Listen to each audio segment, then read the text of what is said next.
It's one of the greatest stories ever told. They changed the world countless times. How 4 boys from Liverpool went from an underground club... Everybody was just crazy about them. ...to top of the British pops. I loved it when I did woo, and then my hair went shaking all over the place. Before conquering the planet. The Beatles are the biggest thing that ever happened in pop music. In just 8 short years, the Beatles caused a revolution. They were magic for nearly a decade. With groundbreaking sounds. The Beatles did it their way. Trend-setting fashions. They were the kings of the 60s. And a fab sense of humour. And the rest of you could just rattle a jewellery. Over the next 2 hours, we'll celebrate the band that ripped up the rule book and made Britain cool around the world. They absolutely have to be world's #1. But just what is the nation's favourite Beatles #1?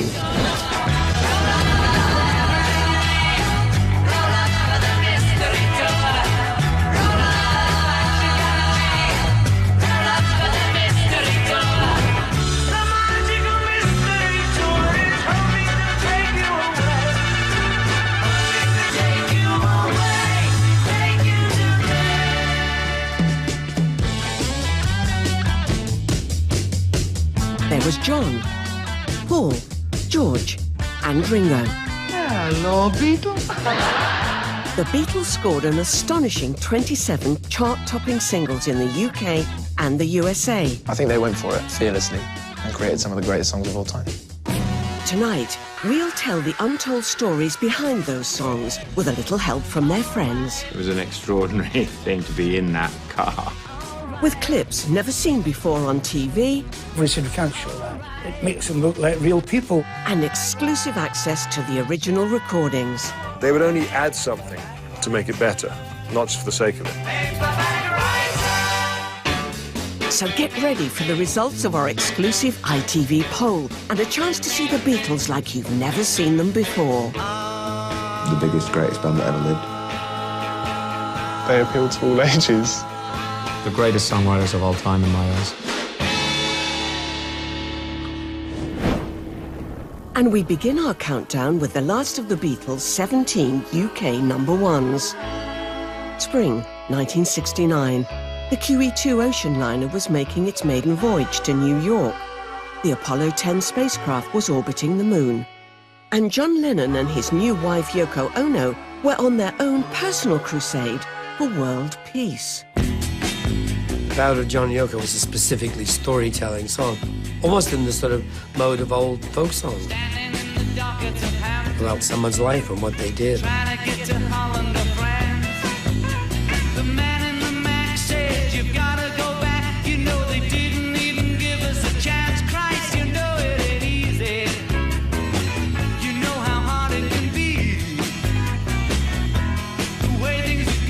Every record is a time capsule of where they were at a particular time, and the Ballad of John and Yoko was, of course, about John and Yoko getting married. Finally made the plane into Paris, honeymooning down by the Seine. Peter Brown called to say, you can make it okay, you can get married in Gibraltar near Spain. Christ, you know it ain't easy. It was like their diary. You know how hard it can be. John and his great peace mission. The way things are going, they're gonna crucify me. And the bedding in Amsterdam. Drove from Paris to the Amsterdam Hilton, talking in our beds for a week. There were John and Yoko in their nightclothes, holding white tulips. We're only trying to get us some peace. Christ, you know it ain't easy. We all got the message. It was peace, peace, peace. And of course the Ballad of John and Yoko followed. The way things are going, they're gonna crucify me. John Lennon rang up Paul and said, look, I've got this idea for a song about his life outside the group, actually, with Yoko Ono. And that evening, Paul wanted to record it. Last night the wife said, oh boy, when you're dead, you don't take nothing with you but your soul. The other two Beatles were abroad, so Paul McCartney plays the bass and the drums and the piano. John Lennon played both the guitars and sang the main vocal. Newspaper said, she's gone to his head. They look just like two gurus in drag. Christ, you know it ain't easy. Imagine someone doing that now. How hard it can be. Imagine, you know, the Ballad of Jay-Z and Beyonce.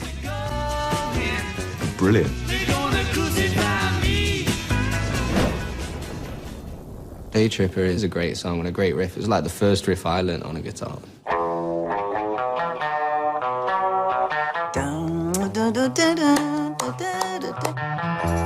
tambourine in there, it kind of had a little Motown thing to it. And then that roll is really, really fast.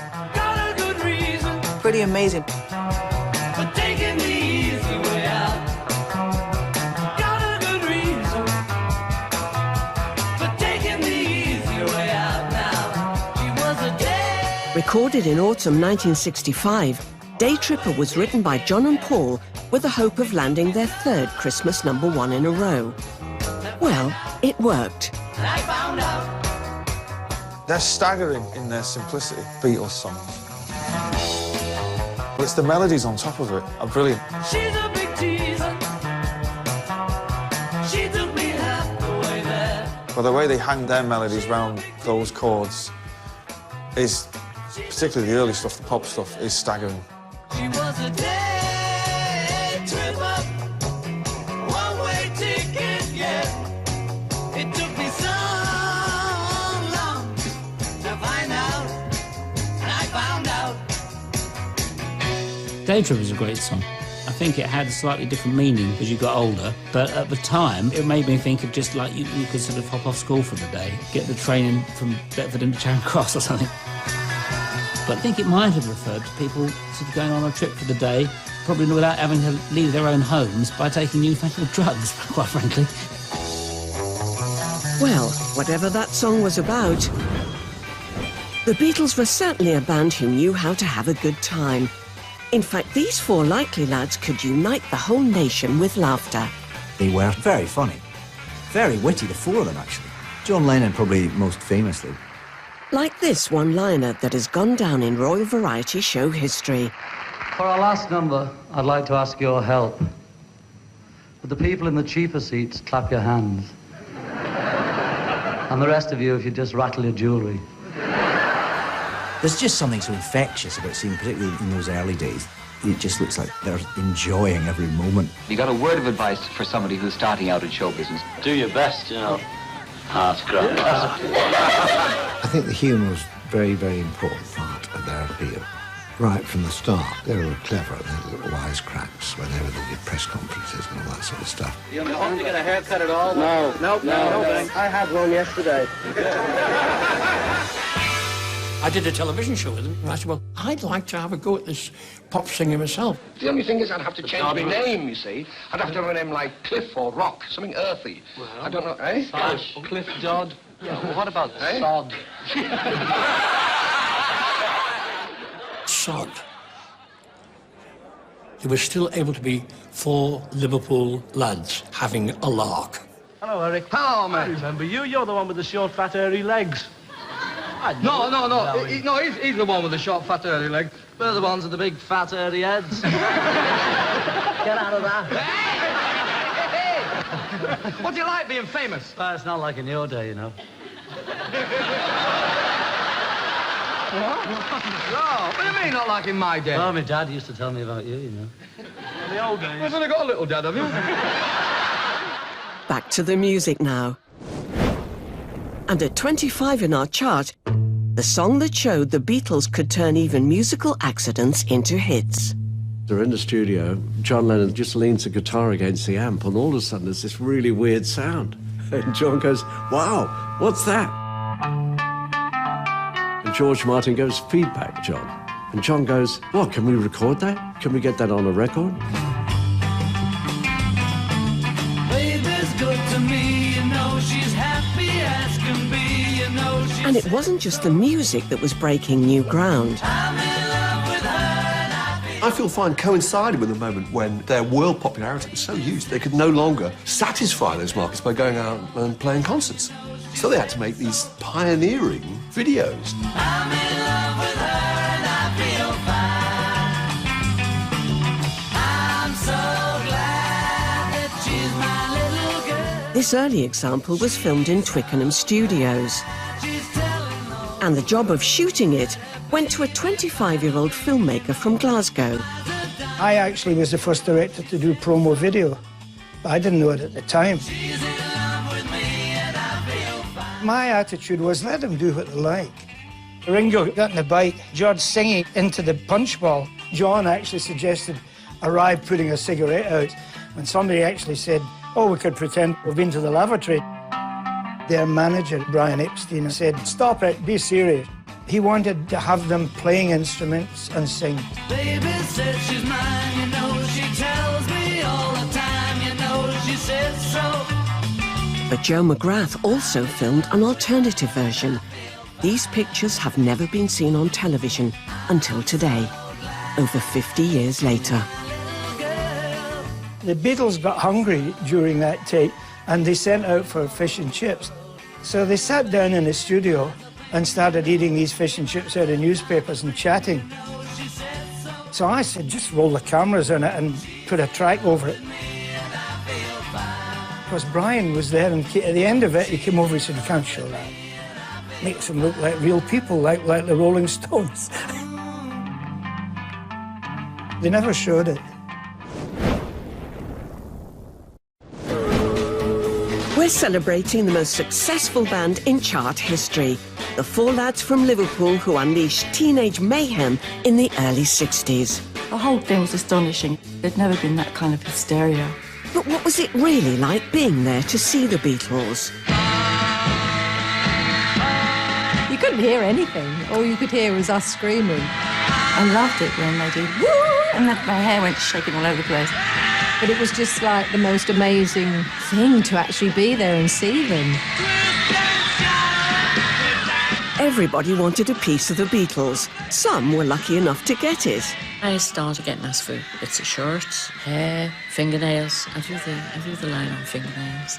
I'd stand in the corner while George was getting his hair cut, and then I would pick it up and put it in an envelope. And sometimes I would get them to sign the envelope to say, like, this is Paul McCartney's hair. In autumn 1963, a new word was invented to describe the phenomenon. I was credited for coining the phrase Beatlemania. Expression came right up the top of my head after going to one of the very early Beatle concerts. The Mirror night editor picked Beatlemania up out of my text and put it straight onto the front page. So Beatlemania was really born. The Beatles' first single, Love Me Do, had been a top 20 hit in the UK, and the follow-up, Please Please Me, topped some, but not all, of the then different singles charts. But with Beatlemania on the rise, it would be a case of third time lucky. From Me to You, I think it's an absolute breakthrough record. Had all the great trademarks of the Beatles, which were, at the time, bizarrely, harmonica, kind of nailed-on riff, and the combination John and Paul singing together. If there's anything that you want, if there's anything I can do, just call on me and I'll send it along with love from me to you. John's wonderful, harsh, kind of low tone, and that high McCartney harmony. Inspiration for this, the first of the Beatles' 17 UK chart toppers, would come from the music press. They're on tour with Helen Shapiro. They're on the tour bus and they're reading New Musical Express. And there's the letters page with people write in. So they look at that and then Paul or John, go, wait a minute. And they start writing it on the bus. It's less than 2 minutes long. So much happens in it. And the other extraordinary thing is that it uses a series of chords that you don't normally get in pop music. They're slightly jazz chords. And the trick was they'd written this really sophisticated song, but they made it effortless and simple. Welcome to the leafy London suburb of St John's Wood, and near this famous zebra crossing is an even more famous recording studio. Artists as diverse as Sir Edward Elgar and Kanye West have climbed these legendary Abbey Road steps. Oh yes, and these guys too. The instant you walk into that studio, it's as if the walls are holding the history of everything that's gone on there. It was here, in Studio 2, that the Beatles created many of the world's favourite songs. The band would be down here on the studio floor, and my dad and the engineers would be up there. I always find it interesting that a place like this is almost quite bland in its appearance. It's sort of beige and white. And I like that. I think part of the character of the room is the fact it is this box where musicians, like the Beatles, would paint their own colours on the walls. And at 23, it's a George Martin-produced classic from Abbey Road Studio 2. 1966, and 4 years into their extraordinary chart run, the songs of the Beatles were bringing musical storytelling to a whole new level.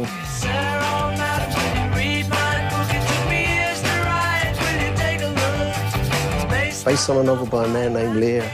I need a job, so I want to be a paperback writer. Their lyrics were amazing. Sophisticated lyrics.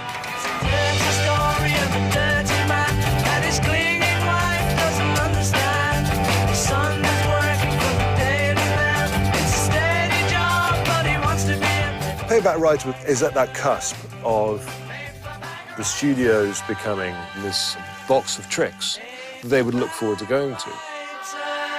And we've exclusively accessed the original master recordings to reveal some of those tricks. Paul singing one lead vocal and then double track himself, which is a very Beatles sound.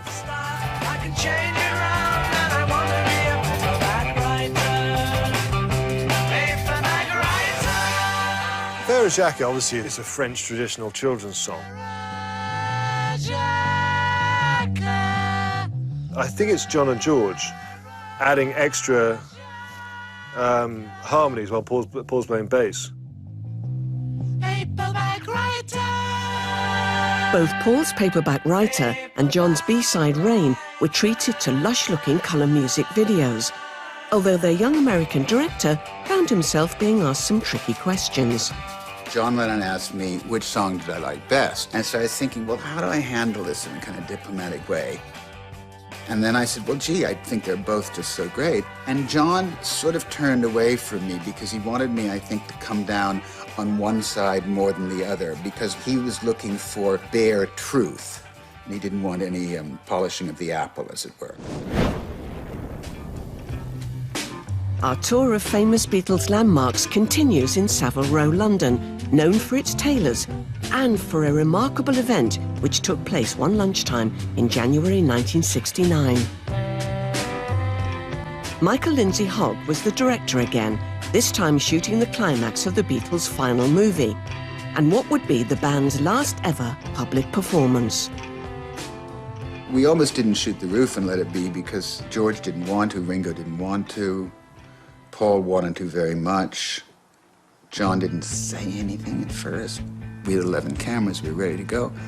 And then John said, let's do it.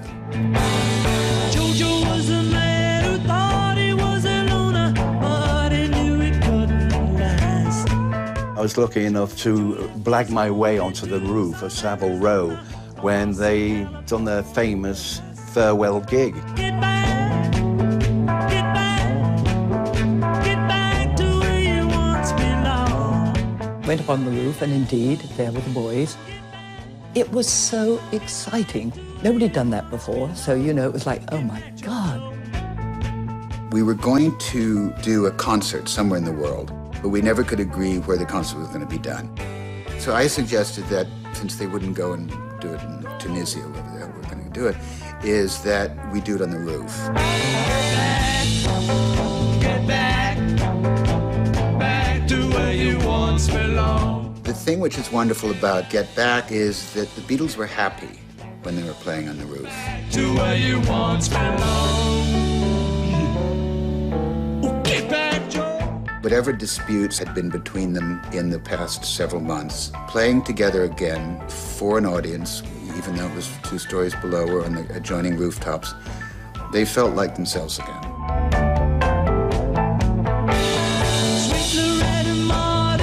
She was a woman, but she was another man. I remember Savile Row is a fairly posh street.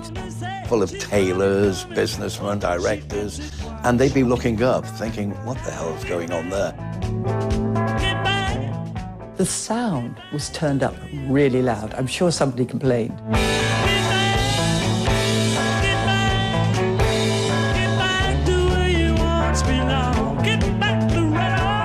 The police were so sweet. They were bobbies who were sort of thrilled to be up on the roof of the Beatles, except they had to close the show down. One of the policemen came in, climbed up on the roof. He said, "Mr. McCartney, could you tell me how long you'll be?" They got through, I think, half a dozen songs. They got a lot of good footage. Police actually did nothing. I think they enjoyed it. Oh, well, goodbye. Even giants like the Beatles had their heroes. And in 1968, Paul McCartney decided to pay a musical tribute to one of his. 50s rock and roll piano legend, Fats Domino.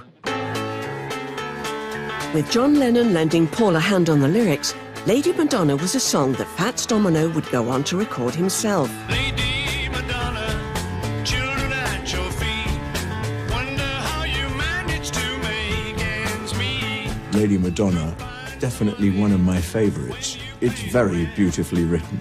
I like little things in the writing like rhyming suitcase and bootlace. Friday night arrives without a suitcase.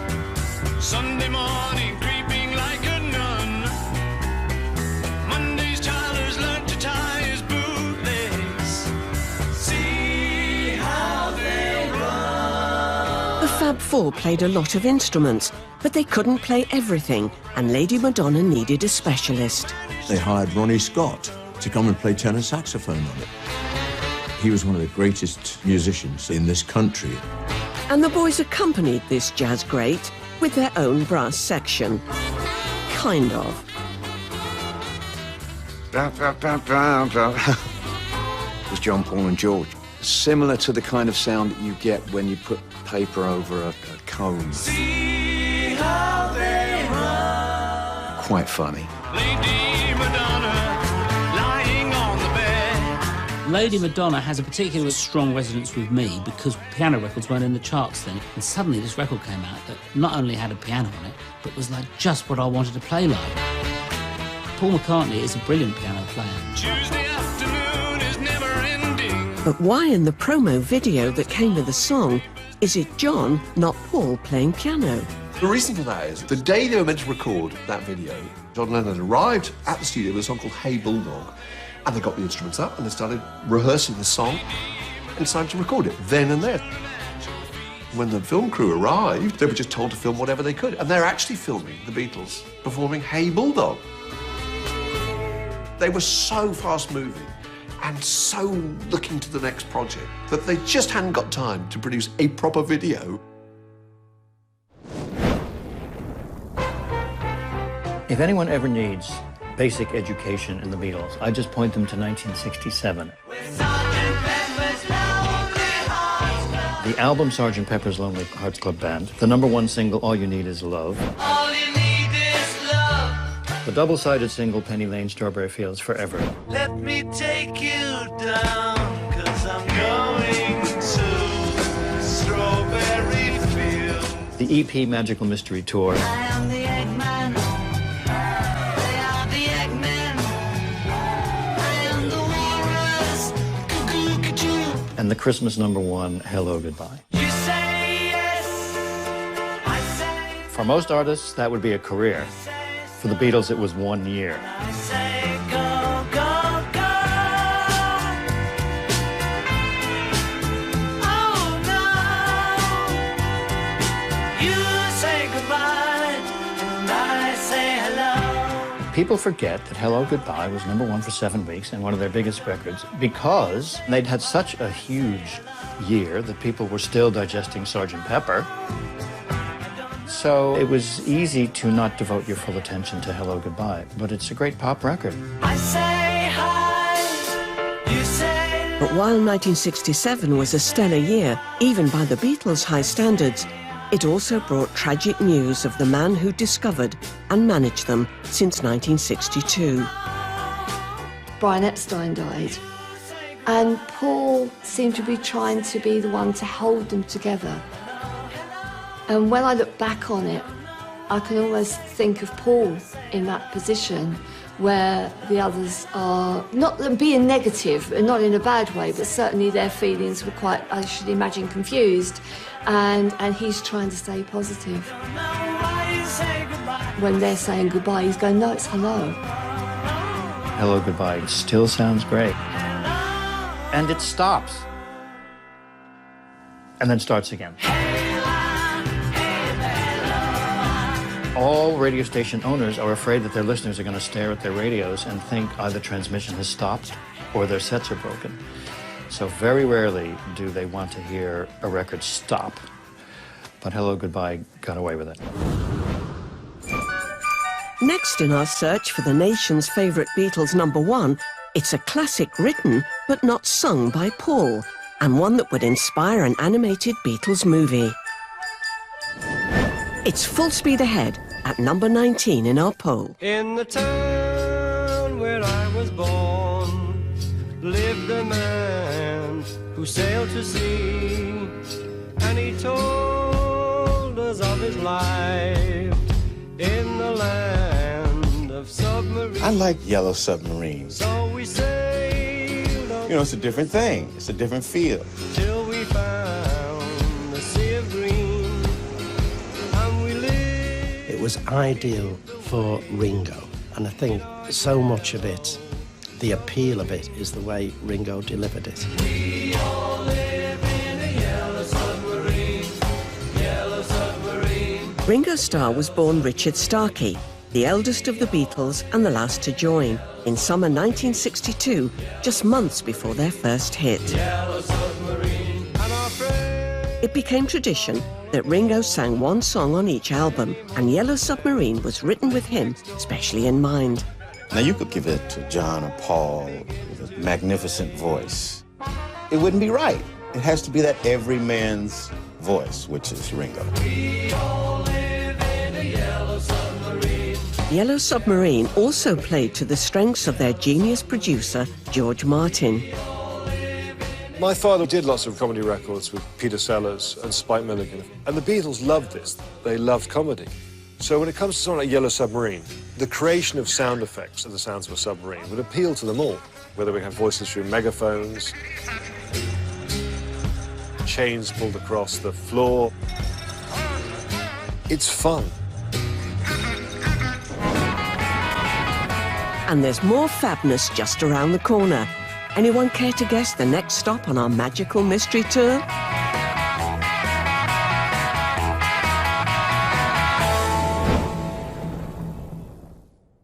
Close your eyes and I'll kiss you. Welcome back to the nation's favourite Beatles #1. It's February 1964, when plans were agreed to build a Channel tunnel. Cassius Clay changed his name to Muhammad Ali, and the Beatles were about to make musical history. America, here they come. George, John, Paul and Ringo had found a new world to conquer. They hit America like a lightning bolt. It was the American thing that was absolutely dazzling. The way they'd just gone to America, everyone went absolutely mad. Never been a British group that had ever done that before. And let's check out Ringo. Hi, baby, this is WINS Wins on 1010. Ringo from the Beatles talking. These accents with this different type of haircut. Hello, everybody, WINS, there we go. That whole thing drove the girls crazy. I want to kiss one of them. I love them. Wherever the Beatles went on this first US trip, future legends of documentary making, the Maysles brothers, were filming the madness as it unfurled. Tomorrow night at 7, the Beatles read their own poetry on a documentary, Meet the Beatles. They're all over the world. Oh, really? Full hour with I the don't Beatles. understand this. Tomorrow night from 7 to 8, here it wins. Don't. We ain't written no Looking for a poetry. filter cigarette. And part of the team at the heart of the action was a young English TV producer. It was an amazing moment. We went in a limousine to the Ed Sullivan Theatre. How are we going to get in then? Girls were all lined up outside, kids hitting the windows and so on. It was an extraordinary thing to be in that car. Timing also played its part, because the Beatles first arrived in America just months after a tragic event had shocked the country to its core. President Kennedy had been killed. America was like a great wounded beast. And the Beatles came and gave America what they didn't think they were going to see anymore, which was kind of joy again. Along came these young guys who looked different, sounded different, full of energy, hope, optimism. Well, of course we took to them. And it's a song that topped the singles charts in America, but not back home, that's next in our countdown of the nation's favourite Beatles #1s. 8 days a week, it was a great part of a great album over here. First track, side 2, but there they took it off the album, released it as a single. I need your love, babe. Guess you know it's true. On their second US tour in 1965, the Beatles found the crowds had grown ever larger and wilder. Hold me, love me, hold me, love me. I ain't got nothing but love. And when they played at New York's Shea Stadium to a record-breaking crowd of 55,000 adoring fans, the Fab Four became the first band in music history to play to such an enormous audience. Thing I can say, girl, love you all the time. The irony was that the Beatles were storming the States with their own unique take on the new sound of Black America, coming from labels like Motown. Nothing but love, girl. 8 days a week. The Beatles loved Motown and Stax and Atlantic and all those great soul records. I love you. On their early albums, the Beatles covered many American soul classics, which then influenced the songs they were writing themselves, like this one. 8 days a week, you can definitely hear the influence of Motown. They always wanted to sound like a Motown record. It's always like grass is greener. They took the American influence and turned it around and made it very British. It's really weird when you think about it, but here you have these English young men telling Americans that these American artists are great.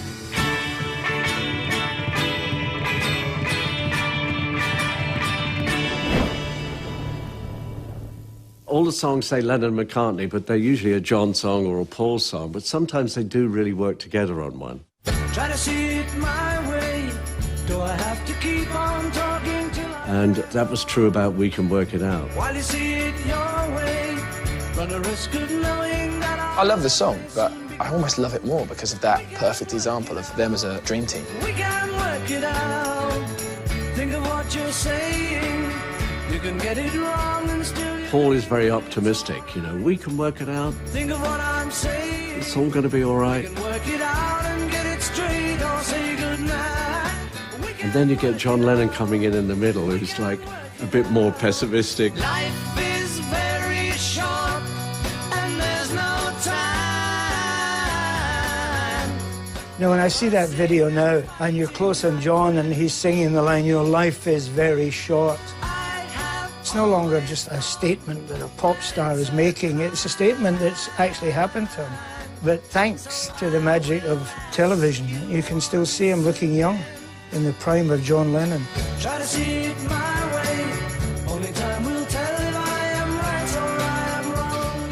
We Can Work It Out was yet more proof of the musical genius of the Beatles, a band always bringing new sounds to pop. This time, the novelty was John playing the harmonium, a kind of portable church organ, more associated at the time with early Coronation Street battle axe Ina Sharples. And when the Beatles made a TV special at Granada, where Corrie was filmed, the two worlds collided, with John playing Ina's actual harmonium. So I will ask you once again. They were lads that watched television and they loved Coronation Street. Been on for 5 years by that time. He was delighted to do that, and it was a very good publicity point for us. We might fall apart before too long.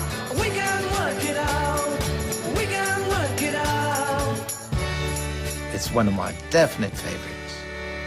It's the purest of pop, you know. The Beatles were a band whose looks were as revolutionary as their sounds. To some, they were the original boy band, four good-looking lads with a unique style that set the trend for others to come. I fell in love with them. Their hairstyle, the way that they were dressed, they were just so cute. I have great affection for the early mop top thing.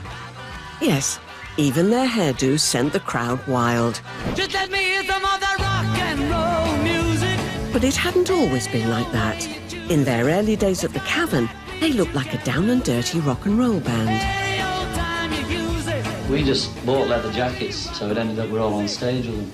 We'd always worn jeans because we didn't have anything else at the time. Yeah. So we bought leather pants and we looked like four Gene Vincents, only a bit younger, I think. My mother never got over the fact that they were scruffy. She used to call them the Dirty Beatles. That's why I go for that rock and roll. We all loved it. We thought they were fantastic. It's like Elvis. And that was it, you know, and we just kept the leather gear till Brian came along. 'Cause baby, it's you. But then manager Brian Epstein ditched the leather and put his new band into smart suits. What I love now is that people thought they were so kind of scruffy. They look so sharp by today's standards. My parents said, looked absolutely ridiculous, and that's what made it so marvellous, because the parents didn't like them. Unlike other bands before them, the Beatles didn't settle on one look. As their music evolved, so did their style. Beyonce will have, 44 stylists and hairdressers, stuff. They didn't have anything. And they chose their own clothes, and they just sort of turned up in what they were turning up in,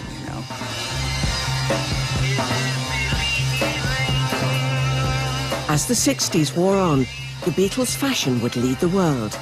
Everything got ever more colourful. Hair got longer and started appearing everywhere. A massive transition from that clean-cut, image they started with to the beards and the long hair. By the end, they were cavemen.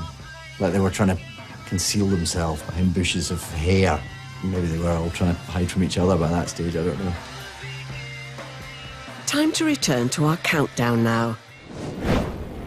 And at 16, here's a place David Tennant knows only too well.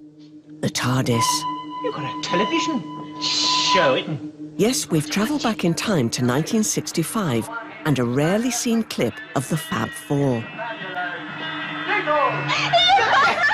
On a classic British television series. I'm gonna be sad. I think it's today. Yeah. The girl that's driving me mad is going away. This is the only footage of the Beatles on Top of the Pops that hasn't been wiped. And this bit only survived because it was reused in this Doctor Who episode. I had no idea you knew about the Beatles. Of course I know about them. I've been to their Memorial Theatre in Liverpool. Ticket to Ride was written mainly by John Lennon with a heavier sound in mind. He later said this track just might have been the start of heavy metal. Ticket to Ride was kind of one of the early rock songs, I think. She's got a ticket to ride. She's got a ticket to ride. Ticket to Ride, that's an early example of the Beatles, the rock and roll band. It is a great guitar track. But it wasn't just about the guitars. This was one where Ringo rocked too. Ringo was always my favourite Beatle. It's the head bob. If ever you're going to mime drums, if you do that along at the same time, people know that you're doing Ringo. Miming was never a problem for Ringo. But as for John... A lot of the time, when John knows the camera's on him, he just would mug terribly and smile and just stop miming. She's got a ticket to ride. She's got a ticket to ride. She's got a ticket to ride, but she don't care. At number 15, an autobiographical chart topper from John Lennon. It's full on when you're in a band under the microscope. And Lennon had a moment, and that was Help. 1, 2, 3, 4.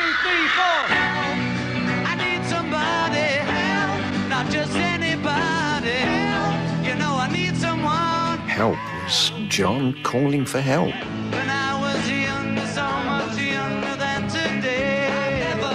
Behind the upsounding music, John's lyrics hinted at the downside of global fame.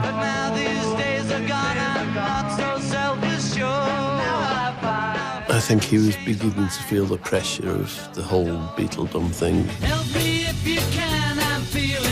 He'd not had any time off at all. Maybe a week's holiday in 3 years. It was a treadmill which the Beatles were still able to cope with. But they were getting a little bit frayed at the edges by this time. And now my life has changed in so many ways. My independence seems to vanish in the haze. But every now and then I feel so insecure. It's like one of those songs that a man can apply to his life, a woman can apply to their life, a child. And we do it, and we do that with song.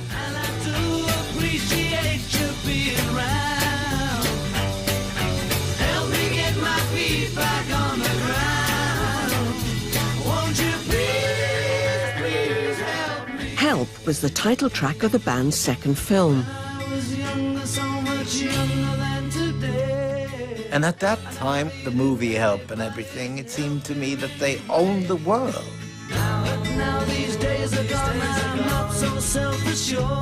The feel of the movie's famous Alpine sequence was recreated for one of Joe McGrath's promo films,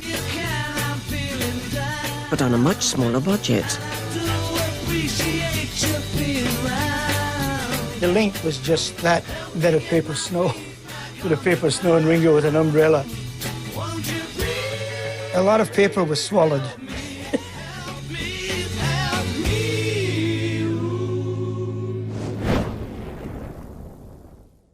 At this midday session at the Cavern, we proudly present the Beatles. Welcome back to our celebration of the Beatles and to the Cavern, a club in Liverpool where they played almost 300 times before conquering the world. The Cavern Club was a unique place. There was something magical there. First time you ever come down the Cavern, you just never forget it. And then I saw the Beatles, and I just thought, wow.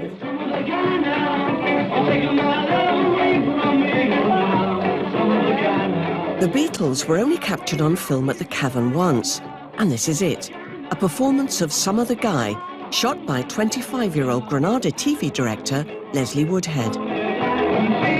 There was a sense that there was something extraordinary going on in Liverpool with all of these kids playing rock and roll. And I was absolutely blown away by what was going on there, which was the Beatles in full throat doing their thing. Such overwhelming energy. I could feel it coming up through the soles of my feet and into my stomach.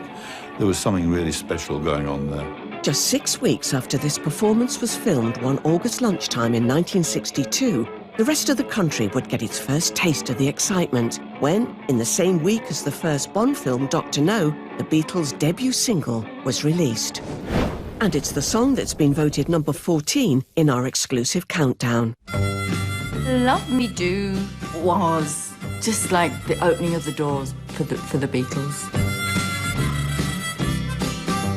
It's like signifies when everything changed. Love, love me do. You know I love you. I'll always be true. I bought it straight away. I didn't have a record player, but I just wanted it in the charts. Love me do. An awful lot of Cavernites done the same. They didn't have record players. Love me do. But other Cavern regulars weren't so sure. Love me do. Love Me Do had been all over the Merseybeat newspaper, which was the Bible in those days. And suddenly it was going to be a hit. And that's when we started to feel a little bit threatened. Love me do. Hang on, we buy this, or if they get famous, they'll leave the Cavern, and what we do then? Someone to love. Somebody new. There was stories about people saying, don't buy it, you know, they'll get famous. But I couldn't resist. I worked over the record shop as well, so I couldn't resist, could I? Love, love me do. You know I love you. I'll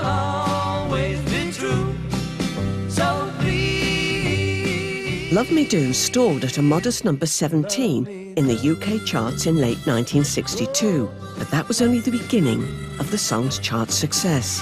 It wasn't the number one in Britain. It was a number one in America, but that's because when the Beatles broke so massively, all of the tiny companies that had the rights to the earlier Beatles singles put them all out again at once, and they were all hits at once. And so, in the first week of April 1964, the Beatles had the top 5 in America. Love, love me do. You know I love you. And they then had another number one creep in, which was Love Me Do. So please, love me do. The Americans didn't know it was out of sequence, but they were eager to buy anything by the Beatles, so it was taken to number one.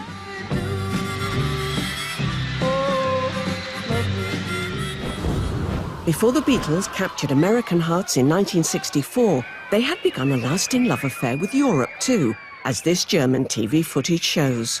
Auf einem kleinen Bahnhof bei Hamburg zum letzten Mal verlassen die Beatles ihren Sonderzug, der sie während einer Tournee durch Deutschland trug. And the story of the next song in our countdown begins when the boys reluctantly agreed to re-record some of their hits for the German market. Come to me, du nimmst mir den Verstand. After recording new vocals for Sie liebt dich and Komm gib mir deine Hand in Paris, the band still had an hour left in the studio. That time was put to good use, recording the chart-topping classic that's number 13 in our poll. Can't buy me love, can't buy me love. I'll buy you a diamond ring, my friend, if it makes you feel alright. I'll get you anything, my friend, if it makes you feel alright. I don't care too much for money. The Beatles were a rock and roll group. They were a fantastic rock and roll group. But they invented their own version of it, and it was like an incredible version of it. When I heard those records, I sort of just got that excitement. I don't care too much for money. Money can't buy me love. Can't Buy Me Love was so different from everything that went before. You thought, wow, you knew it was the same band because you recognised Paul's voice. That was the astonishing thing. Every single was different. Say you don't need no diamond ring, and I'll be satisfied. Tell me that you want the kind of thing the money just can't buy. I don't care too much for money. Money can't buy me love. Ken Scott was the engineer on many Beatles hits and would go on to work with stars like David Bowie as a producer. But in 1964, he was a starstruck junior employee at EMI Records. I first started at Abbey Road when I was 16. I was a huge Beatles fan. Within a couple of weeks, I had in my hand this box. I happened to notice that the name at the top was the Beatles, and I saw 2 of their songs, but the titles were in German. And then there was another one I'd never heard of called Can't Buy Me Love. I don't care too much for money. Money can't buy me love. I had the tape in my hands before anyone had ever heard it. It was amazing. Can't buy me love.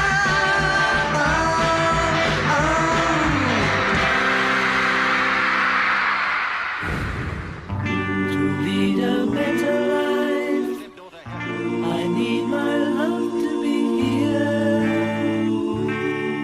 By 1969, the Beatles family of John, Paul, George and Ringo was expanding. Hello, how are you? Ringo had married hairdresser Maureen Cox. George had tied the knot with model Pattie Boyd. And in March 1969, Paul and photographer Linda Eastman left a London registry office as man and wife. A week later, John's marriage to conceptual artist Yoko Ono in Gibraltar would see all the members of the band enter a new phase of their lives. And it was an era reflected in the song that's number 12 in our countdown. George is said to have written it for his wife Pattie, and its promo video featured the 4 happy couples. That song just has always touched me since the first time I heard it. Attracts me like no other lover. It just has everything that makes a perfect song. Something in the way she It just comes at you from all sides and just take over your emotions. don't want to leave her now. You know I believe in how.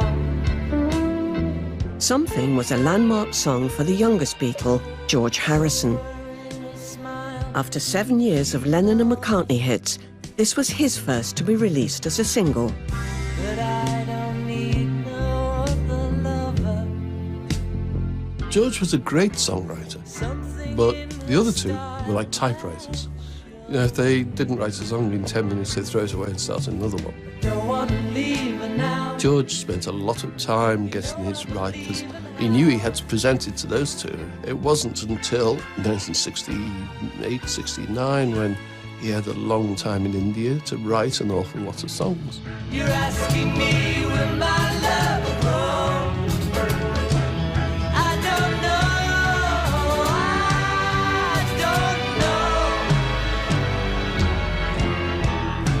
You stick around now, it may show. I don't know.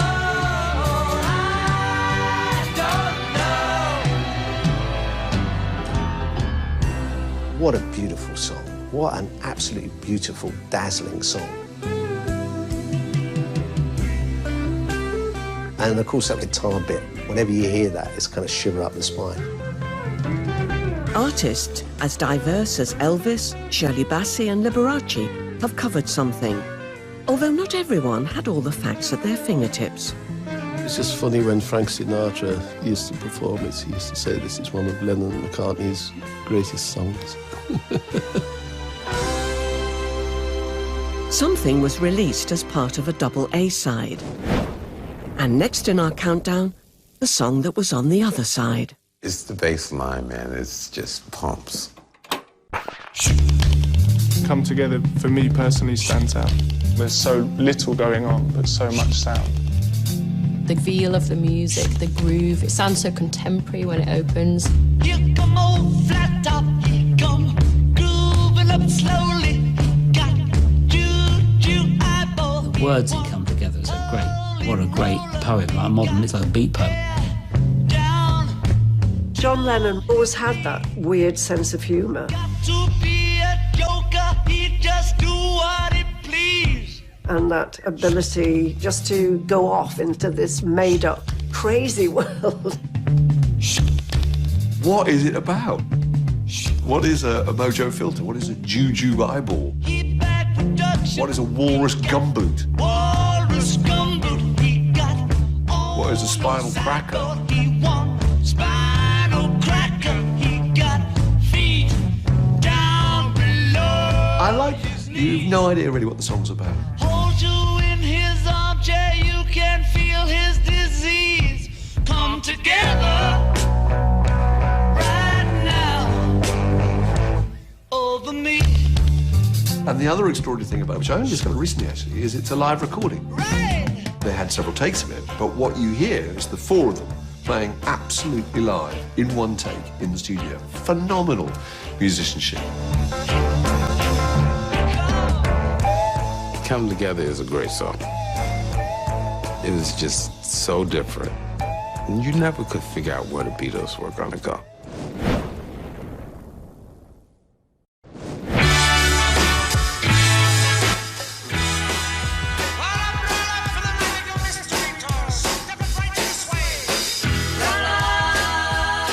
Our magical trip through the incredible career of the Beatles continues in Liverpool, their home city, where tourists still flock to see where it all started.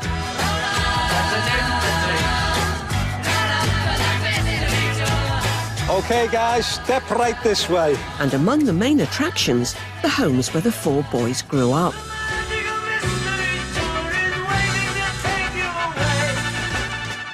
We're in number 9 Madison Street, and this was the birthplace of Ringo Starr.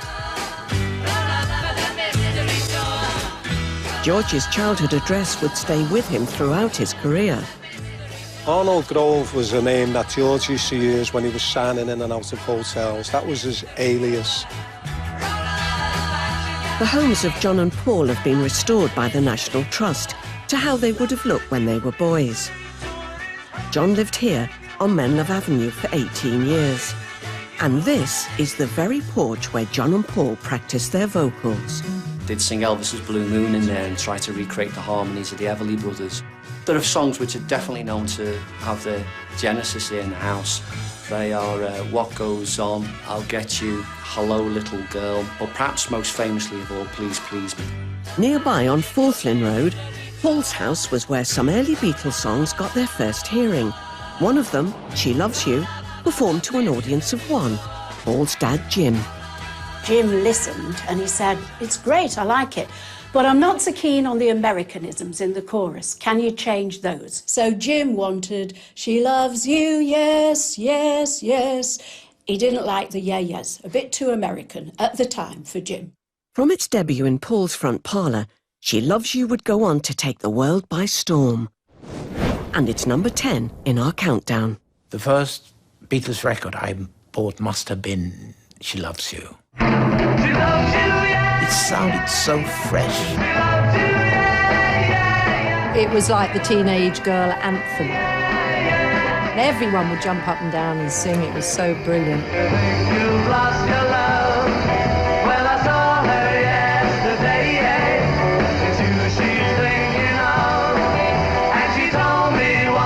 Great idea for a song, isn't it? Talking to somebody and saying, no, no, no, no, no, you're all right, she loves you.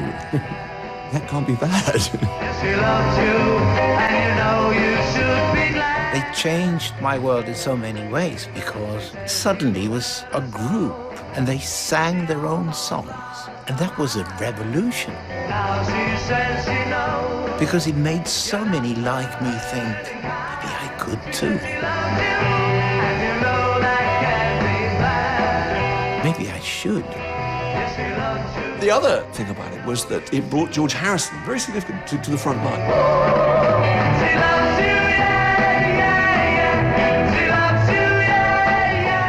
George Harrison sings nearly all the way through it, and that became part of their signature. The fact that they could sing three-part harmonies. No, it's up to you. I think it's only fair. Pride couldn't hurt you too. Apologize to her because she loves you, and you know that can't be bad. I attended the party that George Martin threw on the occasion of the release of his very last album, and She Loves You came on.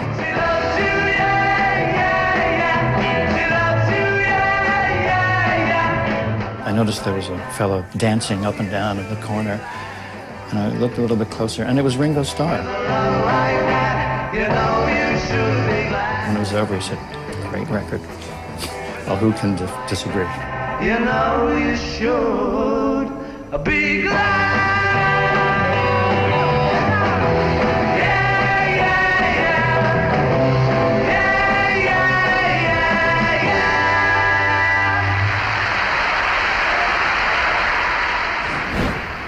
At number 9, a song recorded in just 3 hours at Abbey Road. The next song we'd like to sing.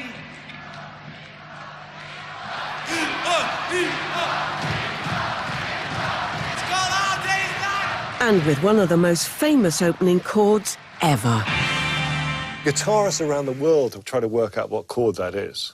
And the reason why they haven't done so is because it's not just a guitar that's playing. A piano is being hit. If I just play the electric guitar, you have this. It sounds like Hard Day's Night, but it's not. It's just a chord. If I play all four, 2 guitars and 2 pianos, you get the depth of that chord.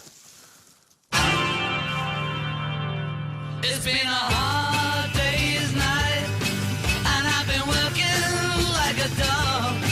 It's been a hard day's night. John Lennon wrote A Hard Day's Night with a little help from one of his friends.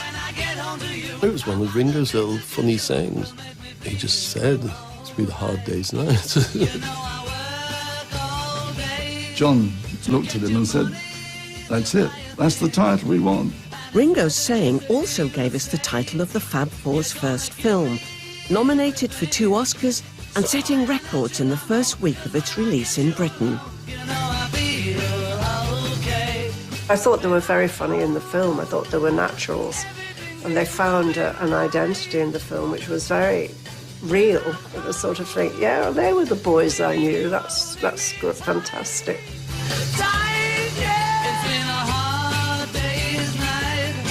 They didn't get them to play roles they weren't comfortable with. They were basically playing themselves, which was a very clever thing for them to do. I should be sleeping like a love, but when I get home to you, I find the things that you do. Ringo and his character is really well captured in that film. Now, you've got inferiority complex, you have. Yeah, no, that's why I play the drums. Paul's cheeky, chappy, everybody's friend feel is also brilliantly caught. And John's rather sardonic feel. How did you find America? Turn left to Greenland. And George is allowed a few rather wicked asides. What would you call that hairstyle you're wearing? Arthur. For its Liverpool premiere on July the 10th, 1964, the four international movie stars returned home to a reception even wilder than those in the film. 200,000 people were in Castle Street and Dale Street alone.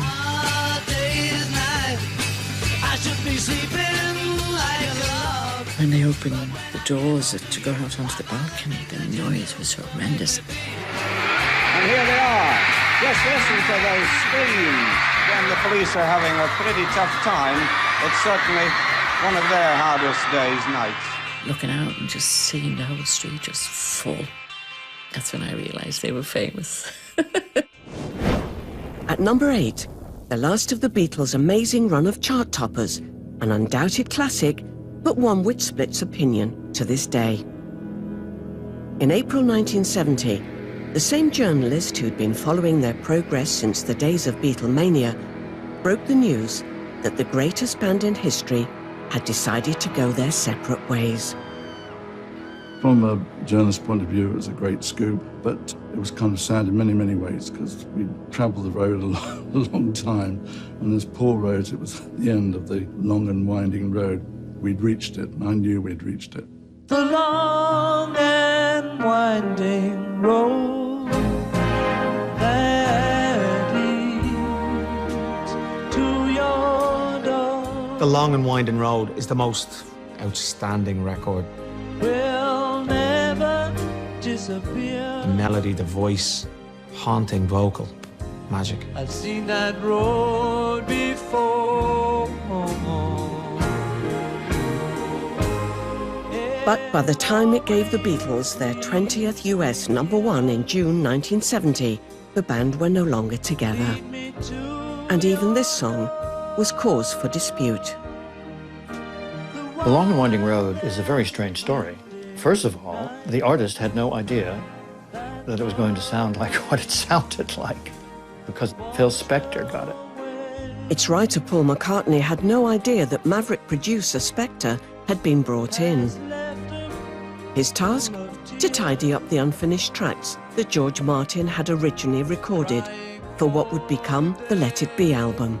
And this was how it sounded when Phil Spector first got hold of the song. Leave me standing here. Let me know. Long and Winding Road sounds better with a piano and very little else. Many times I've been alone, and many times I've cried. Because it's a real personal song. Anyway, you've always known the many ways I've tried. But still, So to put all that Spector rubbish on it was wrong. to the long, winding road. Paul rang me up one day and said, they've taken it to America and they've given it to Phil Spector. And they put heavenly choirs and all sorts of soupy strings on it, on my songs. He was furious. A long, long time ago. I got a call, could you come and do an arrangement for this song, The Long and Winding Road? I started off quite modestly, you know, with 6 violins and 3 violas for each other. Lead me to your door. But then I kept getting calls from Phil saying, oh, I'd like a few more violins, a few more strings, some brass and some horns and some harps and even a choir. And I thought, oh, yeah. So I did it.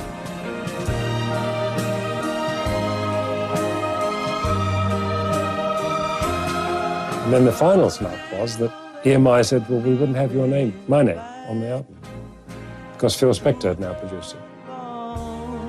And I said, let's have a compromise. Why don't you say, produced by George Martin, overproduced by Phil Spector? But they didn't go with that. You left me waiting here a long, long time ago. Don't leave me standing here.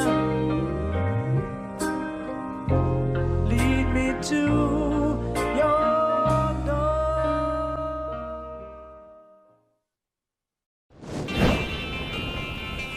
The story of the next Beatles #1 in our exclusive countdown begins here in London at the family home of Paul McCartney's then-girlfriend, actress Jane Asher. Paul was living at the time in our guest room. One particular day, John came over and joined him. They were down there a couple of hours, and then Paul stuck his head up the stairs and asked if I wanted to come down and hear what they were working on, what they'd finished. They were sitting side by side on the piano bench, both hammering away at the piano, and played I Want to Hold Your Hand for the first time to anybody anywhere.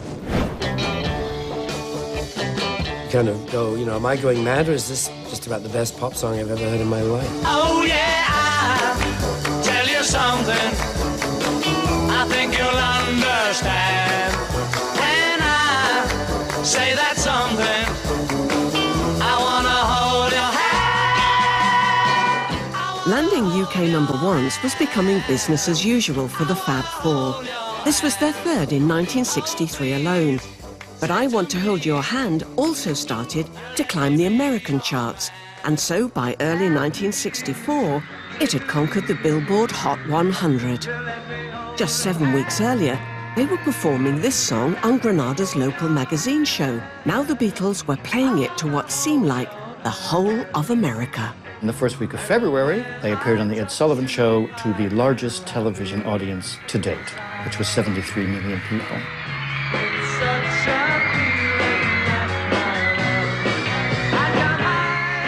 I did see the Beatles play the Ed Sullivan Show, and it was amazing.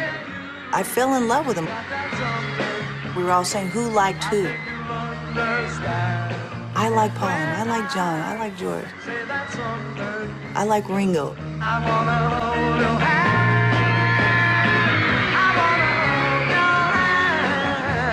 The feel of I Want to Hold Your Hand, it was like something that came from the moon. When I touch you, I feel happy inside. It was very, very, very different. It's such a feeling that my love I got high. It was more than just the song itself that was making them so popular. They had look, personality. There was something about them that kids just gravitated and loved. I think you'll understand when I say that something. I wanna hold your hand. It was so quick, it was so deep, it was so impactful. And during the year 1964, they had 25 hit singles in America.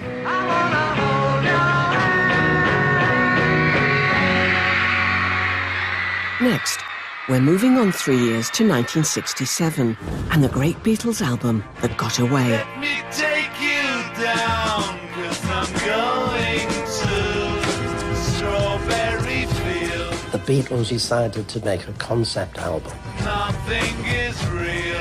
about their life and the early days in Liverpool. The first song for it, which Paul wrote, was Penny Lane, and then John wrote Strawberry Fields Forever. But sadly, the Liverpool-themed album was not to be. Instead, the two songs were brought together for what many consider the greatest double A-side ever. It's amazing to think that this classic combination was the first Beatles single for 4 years not to reach #1 in the UK. But Penny Lane's slice of Liverpool life did strike a chord in the States, where it reached the top of the charts. And tonight, it's #6 in our countdown. Penny Lane, there is a barber showing photographs of every head he's had the pleasure to know, and all the people that come and go. Penny Lane is such a beautifully crafted song. On the corner is a banker with a motor car. The little children Every little bit of it is so catchy. and the banker never wears a mask in the pouring rain. Really fantastic production as well. Penny Lane is in my ears and in It was bus terminus, Penny Lane, in South Liverpool, where we all lived. beneath the blue suburban skies. And we'd all sort of meet at Penny Lane to go to places. Penny Lane, there is a fireman with an hourglass, and in his pocket is a portrait of the Queen. He likes to keep his fire engine clean. It's a clean machine. All those beautiful images of the people on Penny Lane captivated Americans' imaginations. And they think of, and I honestly mean this, Liverpool as some exotic place with all of these wonderful images, because the Beatles made these images come to life. Penny Lane is in my ears and in my 50 years on, tourists still flock to see the places mentioned in the song. Where we are now is at the very top end of Penny Lane, and just over on the other side you'll see the famous things that the Beatles sang about. Find the shelter in the middle of the roundabout. The shelter in the middle of the roundabout where Pretty Nurses sold poppies from a tray. Just over to the right you'll see the bank, where the banker never wore a mac in the pouring rain. And just a little bit further up is the famous barber shop. Penny Lane, the barber shaves another customer. We see the banker sitting waiting. I used to live just behind Penny Lane Hill. And the fireman rushes in. I spent many, many months, years of my life walking up and down Penny Lane. Penny Lane is in my ears and in It brings a tear to one's eye, all this. I thought it just captured the atmosphere there. there beneath the blue suburban skies. I sit and meanwhile. All You Need Is Love was their great imperial moment because it was written especially for this television show, Our World. Broadcast in June 1967, this was the first TV programme to be beamed around the world by satellite. Good evening. This should be a moment in television history because this program will bring together more places throughout the world than has ever been possible before. 19 countries provided performances, and representing the UK were the Beatles with their latest single live from Abbey Road. I remember watching this as a kid, and what was so exciting was we were told this was going to be a global broadcast. The entire world was going to be watching. The next 2 hours, everything will be live, no film or recordings. It's a commission, really. Can you write a song, whole world going to sing? And only the Beatles would have accepted that terrifying challenge. Probably only the Beatles would have succeeded. OK, Jeff. Yep. All right, here we go. OK, Richard. Here comes the thing. Watch it.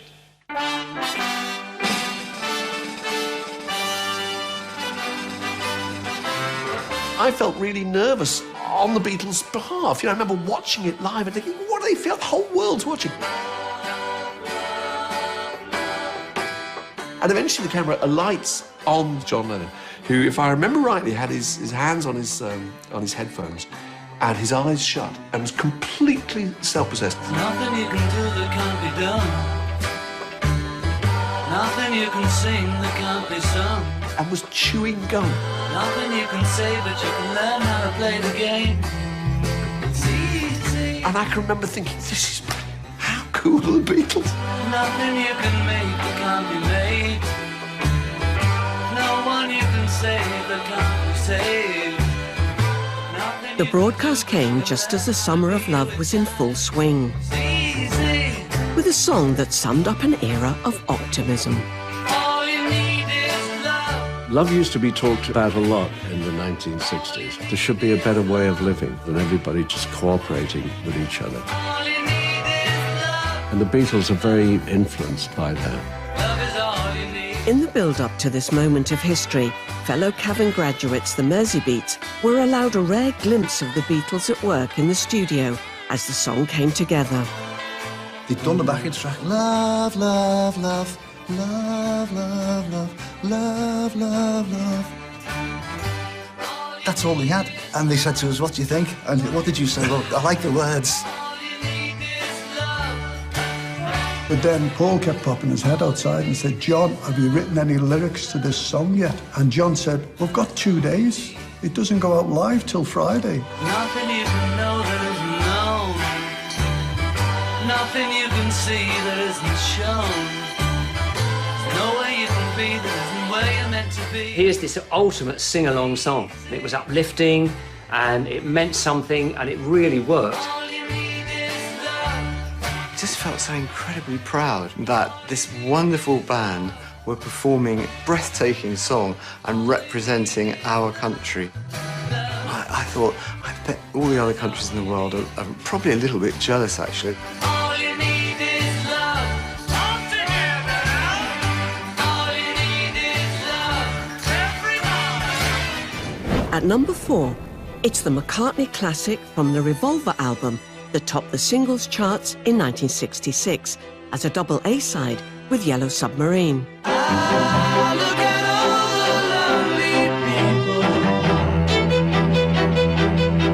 What I loved about Eleanor Rigby is the fact that you followed her journey and they made her feel very real. Eleanor Rigby picks up the rice in the church where a wedding has been. It's so heartbreaking. Lives in a dream, waits It's at verging on poetry. wearing the face that she keeps in a jar by the door. It's a poetic lyric, but then it's got a massive punchline. All the lonely people, All the lonely people, where do they all come from? do they all come from? It's a lyric of a lifetime, that. All the lonely people. Eleanor Rigby is very unusual. It's the first time that the Beatles didn't play any instruments on their records. Father Mackenzie, writing the words of a sermon that no one will hear. What they did is they recorded a double string quartet. And my dad talked to Paul about it and listened to Bernard Herrmann. Now, Bernard Herrmann was a famous film composer who is famous for Psycho. As the woman is attacked in the shower, there's All the lonely people. there's an incredibly aggressive sound, and it's almost like a 24-year-old Liverpudlian saying, "I want a string quartet to sound like this," and using my dad as a translator for that. Paul has said that the name Eleanor Rigby came from combining the names of actress Eleanor Bron with a Bristol wine shop. But intriguingly, a stone's throw from where John and Paul first met in 1957, this gravestone can be found. Died in the church and was buried. The majority of fans love the idea that there is a true Eleanor Rigby, so they're not that particularly bothered if Paul says it's to do with the actress Eleanor Bron. They still want to come and see this grave in St. Peter's Church. It's strange to have a number 1 that is only string quartet and vocal. And it's just the thought of being able to come into studios, tear out the rule book, break the mold, and then move on to something else was just very Beatles.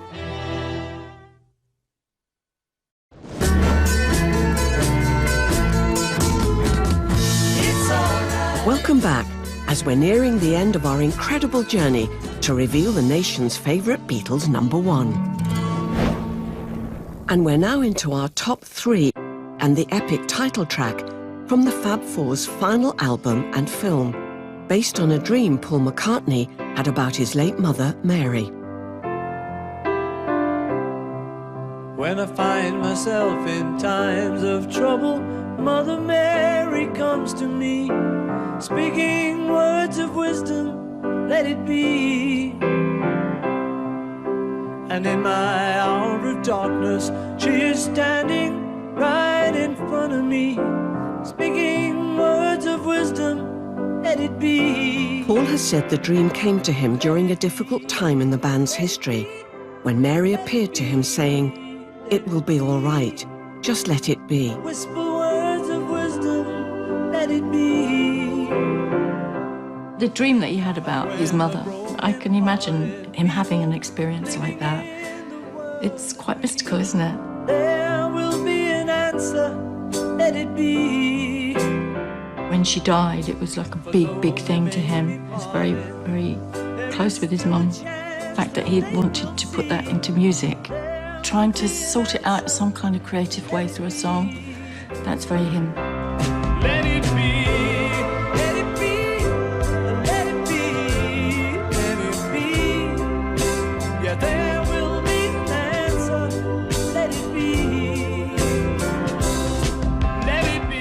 They allowed men to be able to go, you know what, this is okay to be emotional, to talk like this. We've a lot to thank them for. They wrote those songs, the kind of early anthemic songs that we all wanted to get behind and put our hands up in the air and say, yep, that's part of me. It just sounded very spiritual, like a gospel song.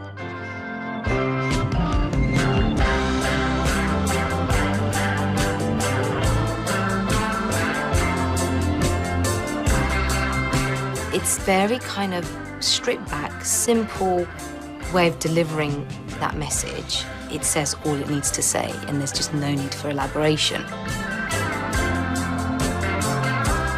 It pretty much sums up how to deal with any situation when you're really struggling.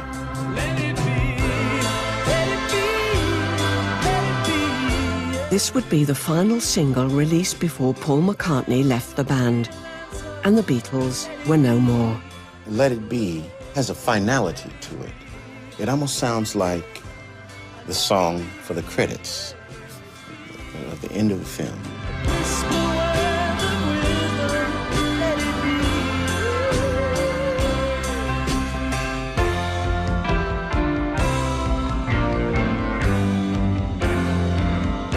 We're now just one Beatles classic away from the end of our countdown. And at number 2, the most recorded song in pop history. 3,000 cover versions so far and counting. Yesterday, all my troubles seem so far away. Now it looks as though they're here to stay. Oh, I believe. Yesterday's one of those songs where you could have taken it a number of ways. Suddenly, ultimately had to be stripped back. not half the man. They had to just sing to you, like, you know, like a lullaby. There's a shadow hanging over me. Oh, yesterday came suddenly. Why she had to go, I don't know. She wouldn't say. I said something wrong, now I long for yesterday. It's got a very identifiable sentiment. Yesterday, love was such an easy game to play. Now I need a place to We're all slightly yearning for what's gone by. Oh, I believe in It's a beautiful song that connects with people. why she had to go, I don't know. She wouldn't say. Just like Let It Be, this was another song that came to Paul in a dream. And another song born at the family home of Paul's girlfriend, Jane Asher. He woke up with the song in his head, finished, the melody. He assumed it was a pre-existing song. Now I need a place to hide away. My mum remembered him wandering down to breakfast, as it were, saying, "What is this song that I've got stuck in my head?" She said, "It's very nice, but I've never heard it before." And it eventually dawned on him that he'd written it in his sleep. Yesterday's a really special song. Just can't imagine a world where the song doesn't exist. Thank you, Ringo. That was wonderful. Thank you, John. But the time for joking's over as we reach the end of our journey through the extraordinary career of the Fab Four. It's finally time to reveal the song ITV viewers have voted as the greatest Beatles #1 ever. Tonight, we've enjoyed songs that summed up the 60s. Songs of pure genius. Songs that changed the world. And at #1, it's an anthem that's moved millions of us since 1968. A 7-minute epic. Written by Paul for John's son Julian. Prepare to sing along with the nation's favourite Beatles, #1. Hey Jude, don't make it bad. Take a sad song and make it better. Remember to let her into your heart. Then you can start.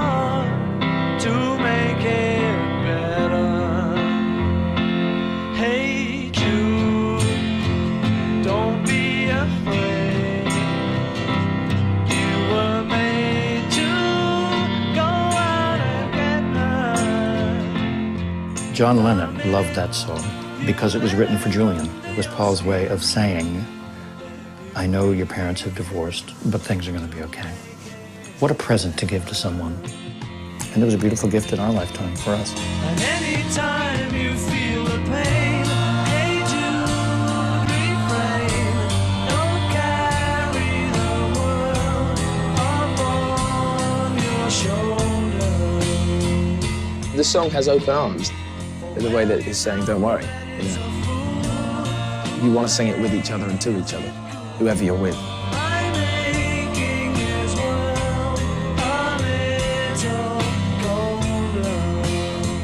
It's one of the true pop anthems. It's one of the oldest and greatest. But recording this great pop anthem wasn't all plain sailing. The first 2 days spent on it at Abbey Road were caught on camera. Great for us now, but not at the time. There was a film crew in. Typical of a film crew, they said, don't worry, you won't know we're there. Well, we did. They were in everyone's faces. Everyone was quite irate. We finished up not getting anything. So let it out and let it in. It eventually took 6 days to record Hey Jude, the longest time needed for any Beatles single. It would also be the longest Beatles #1. A running time of over 7 minutes meant the band were breaking yet more rules. Back then, radio was 2.5, 3 minute songs. Don't think anyone thought that Hey Jude would get the amount of play that it did get, but it was the Beatles. Who's not going to play the Beatles? When the Beatles premiered the song on the David Frost Show on ITV in September 1968, this was a real TV occasion. And for the big sing-along chorus at the end, director Michael Lindsay Hogg decided to pull out all the stops. We realized that just being on the Beatles for the 4-minute closing chorus wouldn't sustain. And so Paul and I thought, wouldn't it be interesting to get people in as an audience to represent the world? Housewives, students, certainly multicultural. They just sang the song, and when they got to the na na na part, we all had to run on.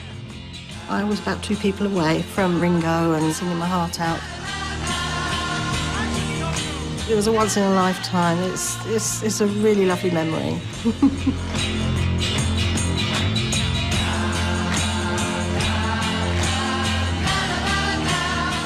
Nothing beats the end.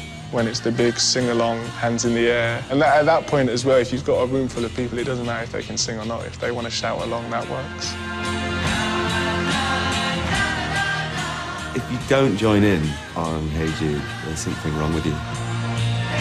I love it, that never-ending na na na na. The legacy is their music. Those songs that we all join hands and sing along to at the end of the night. God bless the Beatles. It's now over 50 years since the Beatles first came, saw, and conquered the world. Today, sadly, it's a world without John, a world without George. But the legacy of the greatest band in history remains as strong as ever.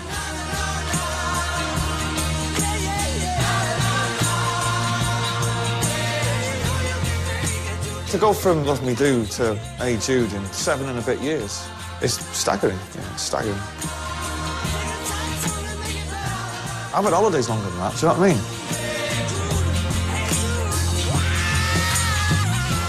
The Beatles are the Shakespeare of popular music. There's a quality and there's a longevity to what they did that will outlast all of them and all of us. Their songs will go on and on and on. Like the music of Mozart, it'll stand the test of time because it's so unique.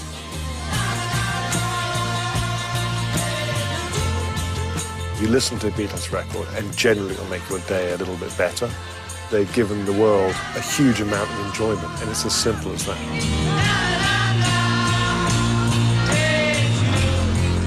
On behalf of the band, I'd like to thank everyone in the UK for their continuing love and appreciation for our music.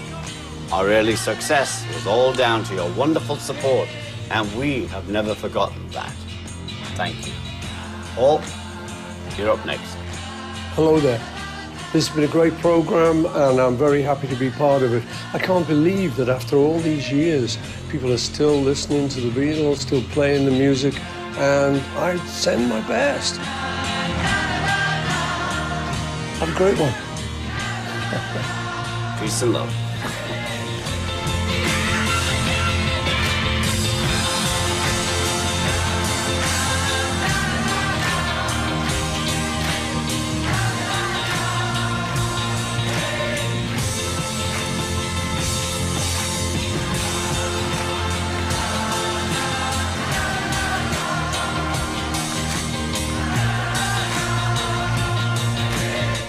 Well, another act has got to go this weekend. Your vote decides, live from 8 on Saturday and Sunday. It's the X Factor.